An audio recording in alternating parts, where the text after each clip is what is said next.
Ratusan warga Kalbar mengamuk pukuli WNA Tiongkok di lokasi tambang emas. Ratusan warga negara asing (WNA) dievakuasi dari lokasi pertambangan emas milik PT.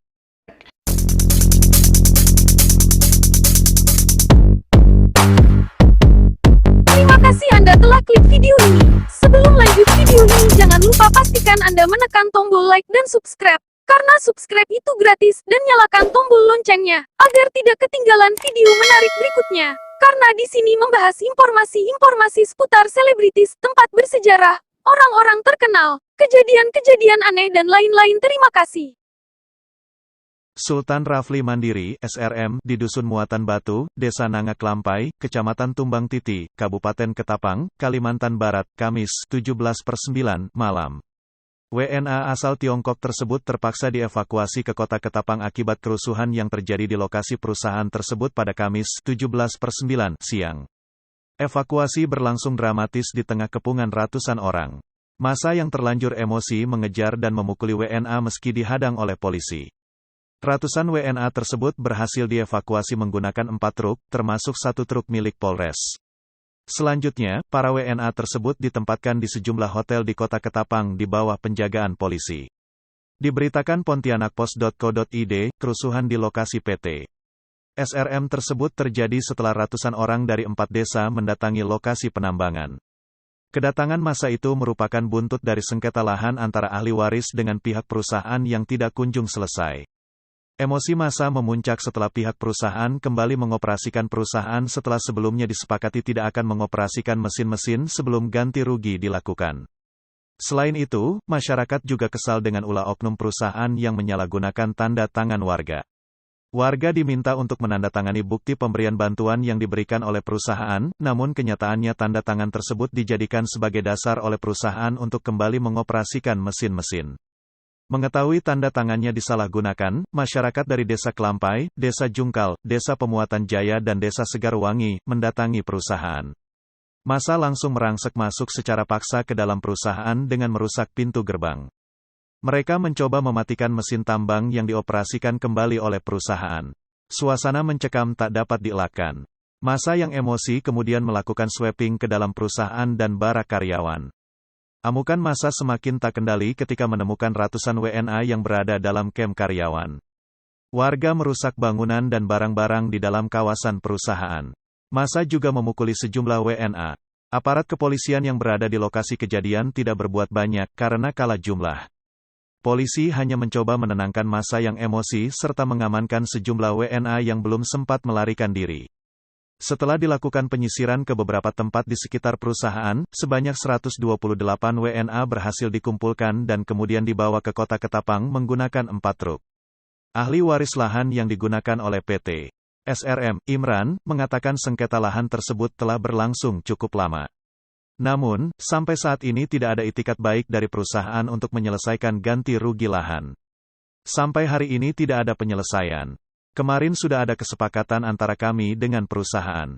Perusahaan tidak boleh beroperasi sebelum penyelesaian ganti rugi, tapi nyatanya perusahaan mengingkari itu, kata Imran, kemarin, 18/9.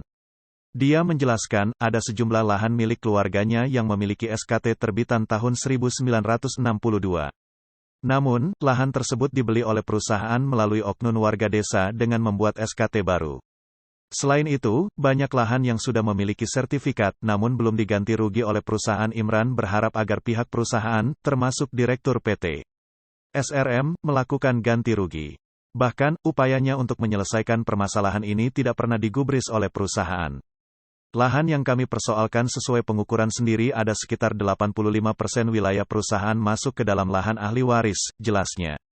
Imran menambahkan, sejak beroperasi pada Oktober tahun 2018 lalu, pihak perusahaan sama sekali tidak memperkenankan pemilik lahan untuk masuk dalam areal pabrik. Padahal di dalam aturan manajemen perusahaan, ada pembagian saham sebesar 25% milik ahli waris yang juga sampai saat ini tidak pernah diberikan. Untuk itu, Imran berharap agar persoalan ini dapat diselesaikan secepat mungkin. Perusahaan diminta untuk melakukan kewajiban-kewajiban kepada ahli waris dan tidak lagi mengadu domba masyarakat dengan membuat spanduk yang mengatasnamakan masyarakat. Akibat perbuatan perusahaan, masyarakat menjadi marah. Ke depan kita minta agar masyarakat diberdayakan sebagai pekerja. Sejauh ini mayoritas pekerja adalah orang asing yang pekerjaannya bisa dilakukan oleh masyarakat lokal, terangnya. Sementara itu, terkait WNA di lokasi PT SRM, Kepala Imigrasi Kelas 3 Ketapang, Rudi Adriatni, angkat bicara. Pihaknya membenarkan adanya WNA dan TKA di PT SRM. Namun, jumlahnya tidak sampai ratusan.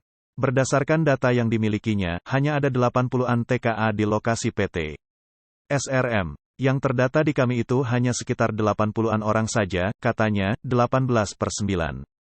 Rudi mengaku, baru mengetahui ada ratusan WNA di PT SRM setelah ada kerusuhan di perusahaan tersebut. Saya baru dapat informasinya tadi malam. Adanya 128 TKA yang diinapkan di Hotel Grand Zuri dan Aston. Saat ini kami sedang melakukan pendataan terhadap para TKA itu, jelasnya. Pihaknya belum memastikan apakah WNA selain yang terdata tersebut juga merupakan TKA atau bukan. Berdasarkan data yang dilaporkan oleh PT SRM hanya 80 orang TKA saja. Selebihnya kita belum tahu statusnya. Makanya kita masih melakukan pendataan dulu untuk mencocokkan, ungkapnya. Rudi menambahkan, jika dari hasil pendataan nanti didapati WNA atau TKA tidak memenuhi dokumen, pihaknya akan mengambil tindakan tegas. WNA akan dideportasi ke negara asalnya. Sanksinya bisa berupa deportasi atau bahkan disidangkan. Tapi kita pastikan dulu dari hasil pendataan dan nanti kita akan periksa juga perusahaan yang mensponsori dan bertanggung jawab. Secara aturan, ketika ada TKA masuk, pihak perusahaan wajib melapor ke kantor imigrasi, tegasnya. Sementara itu, perwakilan PT SRM, Lubis, saat dikonfirmasi Pontianak Post, enggan memberikan komentar terkait kerusuhan yang terjadi di lokasi PT SRM. Dia hanya menyarankan untuk mengonfirmasi ke kuasa hukumnya. Bapak kontak lawyer saja, singkat Lubis melalui pesan WA. Kuasa hukum PT SRM, Restanto, saat dihubungi melalui sambungan telepon juga enggan memberikan komentar. Dia mengaku belum bisa memberikan keterangan karena sedang sibuk. Nanti saya kabari ya Bang. Saya masih agak repot, ujarnya melalui pesan WA. Hingga berita ini diterbitkan, belum ada keterangan lebih lanjut dari pihak perusahaan terkait kerusuhan yang terjadi di PT SRM.